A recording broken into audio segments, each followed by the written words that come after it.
Borewell machine के bore का diameter 6 to 8 inch होता है, लेकिन रोड और रेलवे के जो टनल बनते हैं उनका डायामीटर 15 to 20 मीटर का होता है। और टनल में सबसे बड़ा चैलेंजिंग काम होता है कि यहाँ पर मशीन हॉरिजेंटली चलती है तो ऊपर से मिट्टी या पहाड़ कोलैप्स भी कर सकता है, तो फिर हमें टीबीएम जैसी बड़ी मशीनों की जरूरत पड़ती है। टीबीएम की फुल फॉर्म होती है टनल बोरिंग मशीन, और यह काफी ज्यादा पावरफुल होती है, लेकिन इसको ऑन डिमांड पर बनाया जाता है।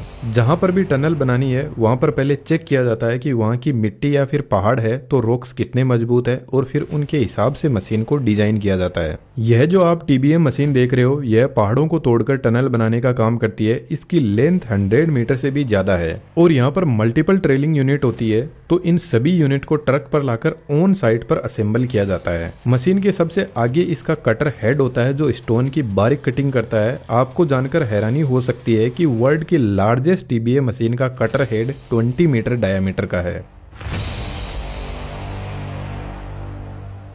कटर हेड कुछ इस तरीके से एकदम स्लोली रोटेट करता है, और इस हेड के फ्रंट साइड में कटिंग डिस्क लगी रहती है जो कुछ ऐसी दिखाई देती है। यह disc high strength alloy steel की बनी होती है या फिर टंगस्टन कार्बाइड की भी हो सकती है, और यह फ्रीली अपनी जगह पर रोटेट करती है। जब कटर हेड रोक पर प्रेशर लगाते हुए रोटेट करता है तो यह भी अपनी जगह रोटेट करने लग जाती है।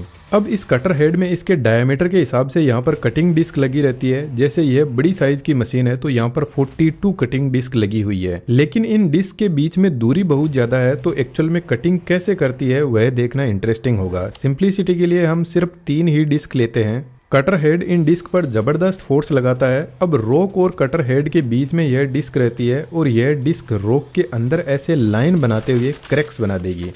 अब 2 डिस्क के बीच में पीछे की तरफ एक थर्ड डिस्क लगी रहती है, तो आगे की डिस्क ने जो क्रैक्स बनाए हैं उनके बीचों बीच ये फिर से रोक में क्रैक जनरेट करेगी। अब स्टोन आपको पता है फ्लेक्सिबल नहीं होता है, तो इस डिस्क के दोनों साइड में जो भी पत्थर है वह क्रैक्स की वजह से अपने आप ही टूट जाते हैं। तो एक्चुअल में टीबीएम रोक की कटिंग नहीं करती है, यह हाई प्रेशर से क्रैक्स बनाते हैं रोक में, जिससे अपने आप पत्थर टूटते जाते हैं। और यदि आप कटर हेड में लगे डिस्क को देखोगे तो एक्चुअल में इनका अरेंजमेंट कुछ इसी टाइप का होता है। एक और सबसे इम्पोर्टेंट बात, जब तक स्टोन क्रश होता है तब तक यहाँ पर रेगुलर कटिंग डिस्क पर पानी को भेजा जाता है, जिससे डिस्क गर्म भी नहीं होती है और डिस्क की लाइफ भी ज्यादा बढ़ती है। अब यहाँ पर सबसे बड़ा चैलेंज आता है कि इस कटर हेड को आगे फोर्स कैसे लगाया जाए, क्योंकि यहाँ पे कोई नॉर्मल फोर्स नहीं लगता है। इन कटिंग डिस्क पर 20,000 टन तक का प्रेशर लगाया जाता है, जो एक्चुअल में देखा जाए तो इस पूरी मशीन के वेट से कई गुना ज्यादा है। और इतना फोर्स सिर्फ हाइड्रोलिक सिस्टम ही लगा सकता है। लेकिन इससे पहले मैं आपको बता दूं, कटर हेड को रोटेट करवाने के लिए यहाँ पे